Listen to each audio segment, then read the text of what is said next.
വിശുദ്ധ മത്തായി രചിച്ച സുവിശേഷം 18-ാം അധ്യായം 1 മുതൽ തിരുവചനങ്ങൾ. യേശുവിൻ്റെ ശിഷ്യന്മാരുടെ ഇടയിൽ തങ്ങളിൽ വലിയവൻ ആരാണ് എന്നതിനെ ചൊല്ലി ഒരു തർക്കമുണ്ടായി. ഇതുമായി ബന്ധപ്പെട്ട് യേശു നൽകുന്ന ഉത്തരം മർക്കോസും ലൂക്കായും രേഖപ്പെടുത്തുന്നുണ്ട്. മത്തായി സുവിശേഷകൻ തൻ്റെ സമൂഹത്തിന് യോജ്യമായ വിധത്തിൽ അത് രൂപപ്പെടുത്തി. തങ്ങളിൽ വലിയവൻ എന്നത് മത്തായി സ്വർഗരാജ്യത്തിൽ വലിയവൻ എന്നാക്കി മാറ്റി. ഇതിൻ്റെയൊക്കെ അടിസ്ഥാനം പലപ്പോഴും യഹൂദ സമുദായത്തിൽ സമ്പത്തിൻ്റെ അറിവിൻ്റെ അടിസ്ഥാനത്തിൽ തരംതിരിവുകൾ ഉണ്ടായിരുന്നു. യേശു ഈ നിലപാടിനെ തകിടം മറിക്കുക.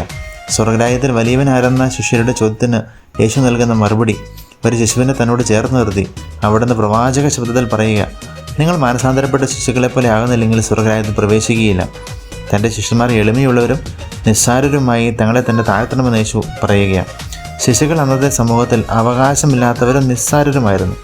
മാനസാന്തരപ്പെട്ട് അവരെപ്പോലെയായി സ്വയം ശൂന്യമാകാനായിട്ട് താല്പര്യമുള്ളവന് മാത്രമേ സ്വർഗത്തിൽ എത്തിച്ചേരുവാനായിട്ട് സാധിക്കൂ എന്ന് യേശു അസന്നിഗ്ധമായിട്ട് പ്രഖ്യാപിക്കുകയാണ്.